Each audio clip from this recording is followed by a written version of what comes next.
Bonjour, bienvenue. Voilà, alors pour que ça soit plus simple et que vous me compreniez mieux, j'ai enlevé mon masque. C'était juste pour vous montrer que on respecte les mesures sanitaires dans l'établissement dues au Covid-19. Alors, il y a quelques petites questions qui m'ont été posées par les élèves et puis les parents des écoles primaires. Et puis donc, on a une élève qui s'est proposée pour m'interviewer et puis me poser des questions. Et puis, j'essaierai de donner toutes les informations que je peux vous donner et répondre le mieux aux questions qu'on m'a posées. Bonjour. Bonjour. Alors, les effectifs, le nombre d'élèves, si vous savez à peu près. Alors, le nombre d'élèves. Donc, le nombre d'élèves, ça change d'une année à l'autre. Donc, cette année, on a environ 570 élèves. L'an prochain, on devrait en avoir un peu moins de 600.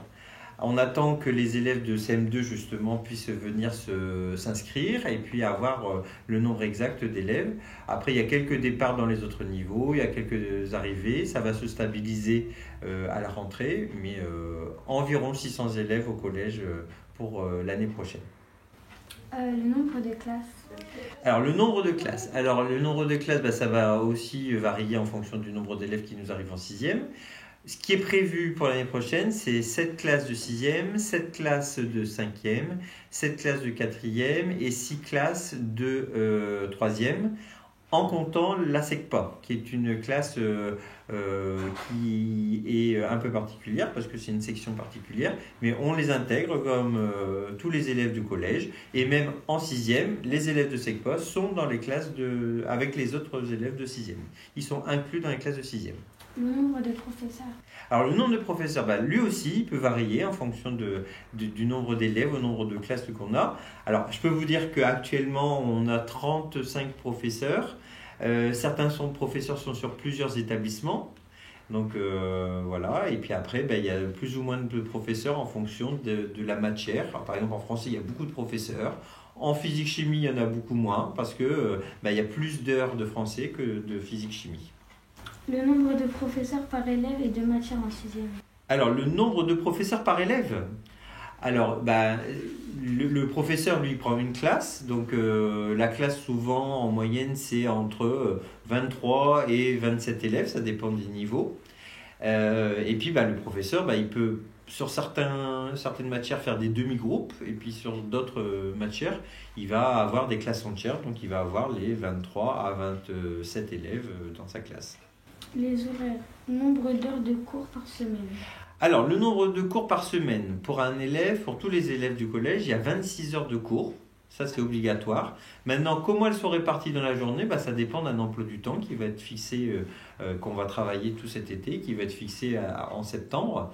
Donc, on peut commencer, par exemple, sa journée à 9h30 et puis la terminer à 17h. Il y en a qui vont commencer à 8h. Par exemple, les troisièmes, ils ont des emplois du temps un peu plus lourds, parce qu'il y a des options, parce qu'il y a des choses comme ça. Donc, ils peuvent commencer souvent, par exemple, à 8h30 et finir à 17h. Dans la mesure du possible, on essaye de ne pas mettre de cours après 17h. La durée d'un cours. La durée d'un cours, alors, ça, c'est normé, on ne peut pas la changer. C'est 55 minutes de cours. Et entre deux cours, il y a une petite période de 5-6 minutes pour passer d'une salle à l'autre. Parce que les élèves au collège, ils ne restent pas dans la même salle, ils changent de salle pour changer de cours. Donc, par exemple, entre le cours de français et de mathématiques, on change de salle. Les classes à option ont-elles le même emploi du temps ? Alors, les classes à option, elles ont un peu plus d'heures. Donc, par exemple, si on choisit en 6e l'option continuité langue vivante 2 allemand, on aura 2 heures en plus par rapport aux autres élèves. Donc eux, ils n'auront pas 26 heures, mais ils auront 28 heures. Si par exemple on choisit le latin, donc le latin en 5e, c'est 1 heure en plus. Et si on choisit le latin en 4e et en 3e, on aura 2 heures en plus. Les cours sont de quelle heure à quelle heure ? Alors ça, comme je vous dis, les cours peuvent commencer au plus tôt à 8h20 et finir le plus tard à 17h. Maintenant, selon l'emploi du temps, selon l'organisation que vous aurez sur la semaine, vous pourrez commencer plus tard ou bien peut-être finir plus tôt. La récréation, quelle est la durée et quels sont les horaires ? Alors, la récréation, elle dure 15 minutes le matin et 15 minutes l'après-midi. Et puis après, il y a la pause méridienne. Et le matin, elle a lieu à 10h15 jusqu'à 10h30 environ. Et l'après-midi, c'est de 4h-5 à 4h10 de l'après-midi. Par qui est-elle surveillée? Elle est surveillée par des surveillants, donc, qu'on appelle aussi AED. Donc les surveillants, c'est des emplois avec souvent des étudiants qui cherchent un petit travail. Et donc eux, ils sont en charge d'organiser les mouvements lors des intercours, d'organiser la demi-pension, d'organiser la récréation. Et pendant la récréation, il y a plusieurs personnels, plusieurs AED qui se baladent dans la cour pour justement voir si tout se passe bien, s'il n'y a pas des élèves qui se bagarrent, si un élève n'a pas besoin d'aide, ou bien un renseignement, ou bien des fois même pour animer un peu la récréation en donnant des ballons pour jouer au ballon pendant la récréation. Ça aussi, c'est possible parfois. Date de diffusion de la liste des fournitures et moyens de diffusion. Alors, la liste des fournitures, pour les futurs sixièmes, elle est mise dans un dossier d'inscription que les parents doivent rendre la semaine du 15 au 19 juin. Et donc là, ils ont toute la liste des fournitures. Sinon, pour les autres niveaux, la liste des fournitures, elle est mise sur le site internet du collège. Et donc, les parents peuvent la consulter, la télécharger et puis la voir en ligne. Quelle organisation pour les manuels? Alors, l'organisation pour les manuels. Alors, cette année, comme il y a eu le coronavirus, on a dû un peu tout changer. Donc, pour récupérer les manuels, il y a la semaine du 22 au 29, il y aura une restitution les 6e le lundi, le mardi les 5e, le jeudi les 4e et le vendredi les 3e, qui reviendront l'après-midi redonner leur manuel. Donc, avec une communication qui a été faite sur Internet, sur le site et puis via Pronote. Et Pronote, je vous expliquerai peut-être après ce que c'est si vous avez une question à ce sujet.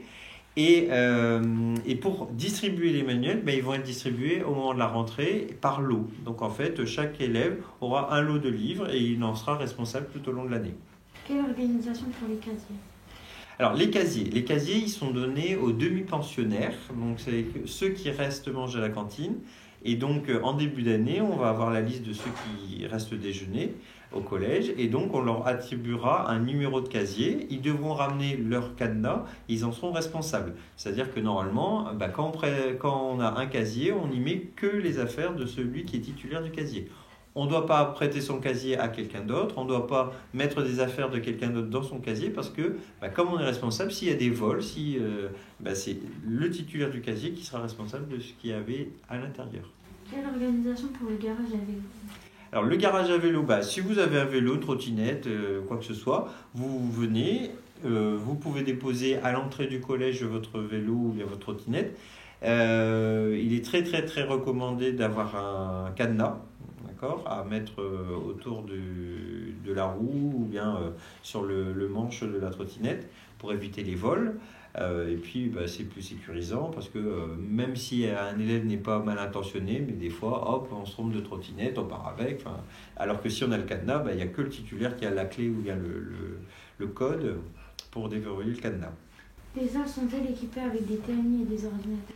Alors toutes les salles, hormis une qui est la salle 115, sont équipées en TNI et avec des ordinateurs. Donc, ce qui permet aux professeurs de projeter, de se connecter sur Internet, de faire des cours interactifs. Y a-t-il des cartes pour la cantine? Alors les cartes pour la cantine, non, il n'y a plus de cartes pour la cantine. Avant il y en avait, maintenant il n'y en a plus. Maintenant on est sur un système de biométrie. Donc on pose la main sur une machine qui délivre un plateau. Donc là, vu les conditions sanitaires, et puis le faible nombre d'élèves, on va opter par un surlignage des élèves, d'accord, sur une liste. Et donc après, informatiquement, le service gestion, le service intendance, va rentrer informatiquement les élèves qui ont déjeuné à la cantine. Comment les téléphones portables?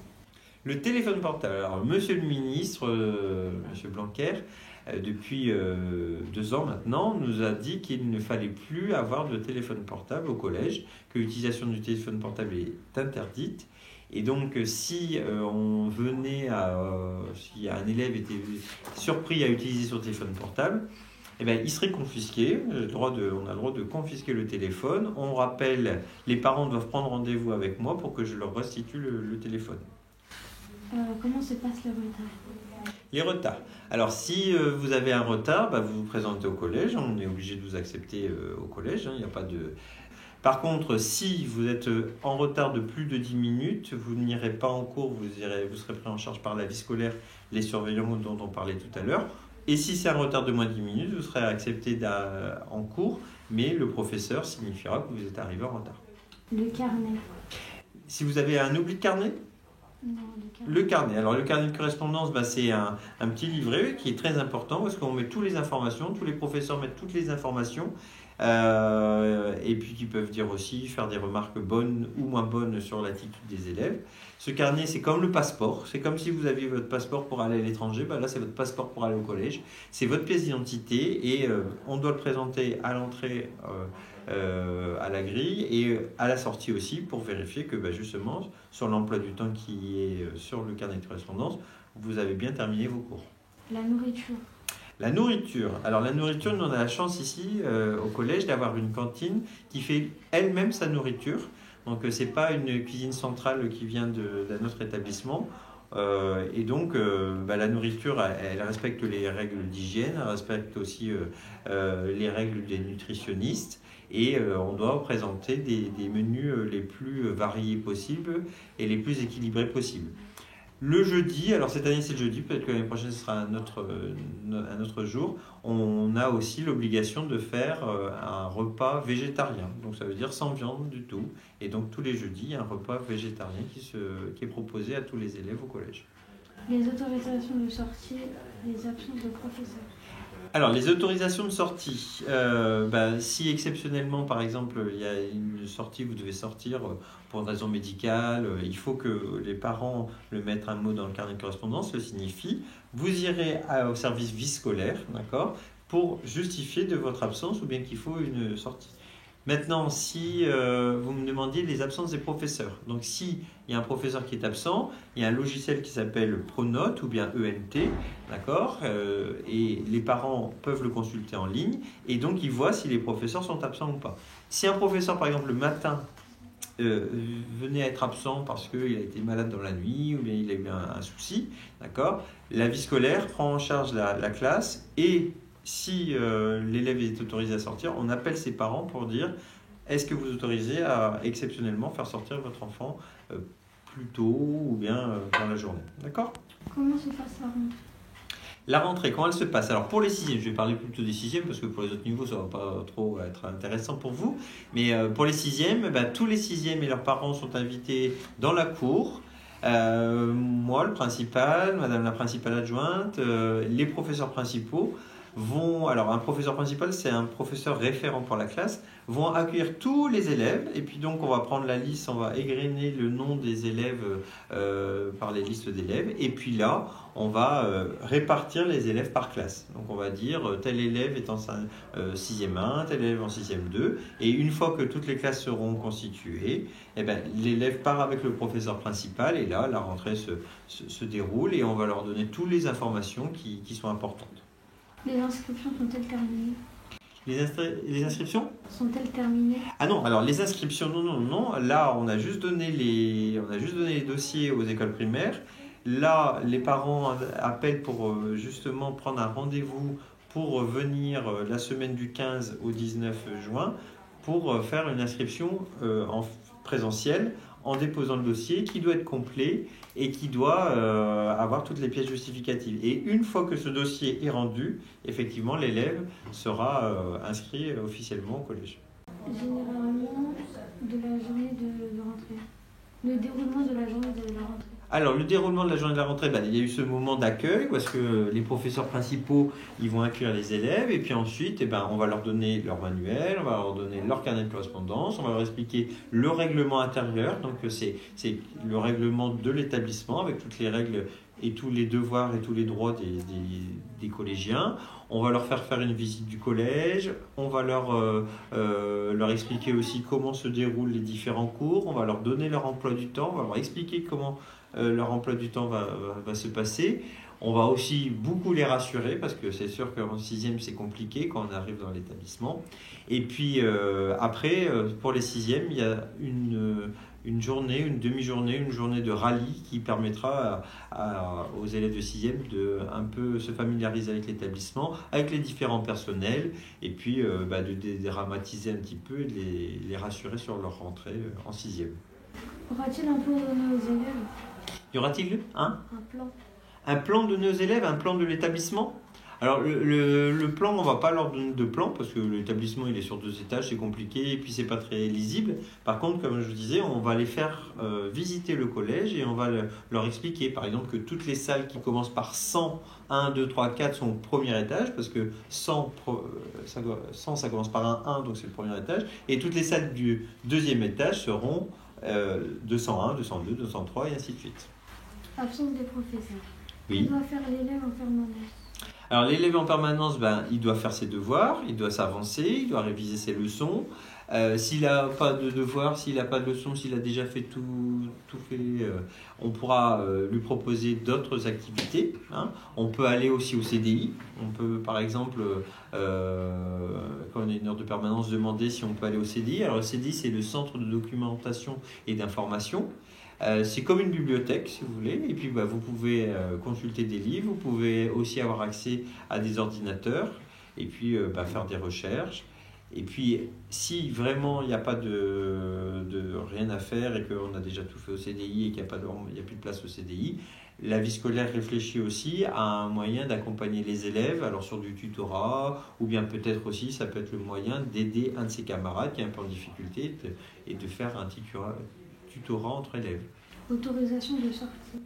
Les autorisations de sortie, comme je vous disais tout à l'heure, les autorisations de sortie, il faut que vous signifiez. Alors, soit vous avez une autorisation de sortie de dire à la fin de mon emploi du temps, je peux sortir, les parents ont donné l'autorisation. Si c'est une autorisation exceptionnelle, dans ce cas-là, il faut que les parents mettent un mot dans le carnet de correspondance et puis après, on va voir la vie scolaire et on vous donne l'autorisation de sortir. D'accord ? Mais il faut toujours que ce soit justifié par vos parents. En cas de problème, qui va-t-on voir?